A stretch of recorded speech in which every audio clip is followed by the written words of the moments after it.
কাকটাও বুঝতে পেরেছে আর ভিডিও করছি, তার জন্য উড়ে চলে গেল। মানুষ যেরকম ক্যামেরার সামনে সব মানুষ আসতে চায় না, সেরকম পাখিরাও আসতে চায় না। যেই আমি ক্যামেরাটা অন করলাম উড়ে চলে গেল। এই যে এখানে গাছে বসে আছে এখন।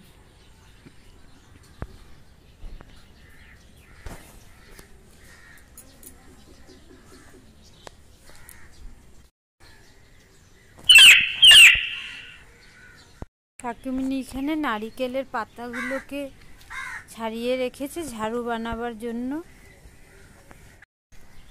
এখন আমি নিচে চলে যাব। কাকিমুনির বাড়ির থেকে ছাদের উপর থেকে যে ভিউটা দেখা যায়, দেখেন কিরকম লাগে।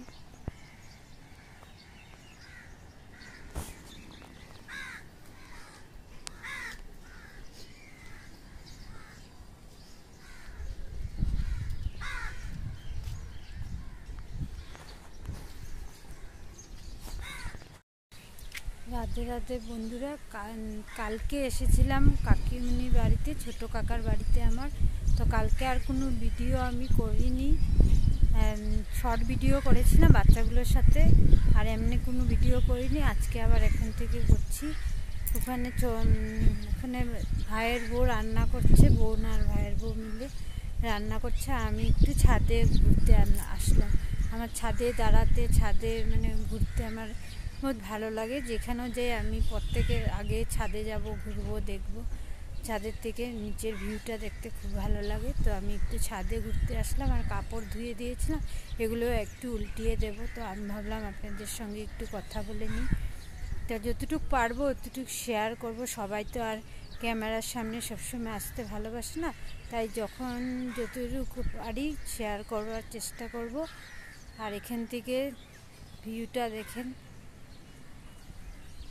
ছাদের উপর থেকে ভিউটা পিছনে কীরকম লাগছে। ভালো লাগলে ভিডিওটা লাইক, কমেন্ট, শেয়ার করবেন। নতুন বন্ধুরা আমার চ্যানেলটাকে সাবস্ক্রাইব করবেন।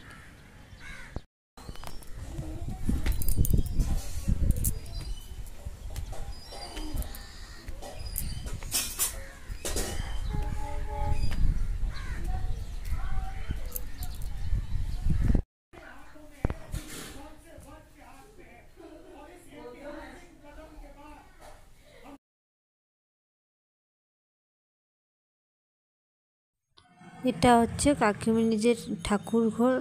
আমার বহুত পছন্দের জায়গা এটা, আমার খুব ভালো লাগে কাকিমুনিদের ঠাকুর ঘরটা। এখানে ঠাকুরের বক্স, খাট, আলনা সব কিছু আছে। আমার কাকু থাকতেই সব কিছু বানিয়ে গেছিলো। আমার কাকু খুব শৌখিন মানুষ ছিল। ওদিকে আমার ভাইয়ের বউ আর বোন রান্না করছে।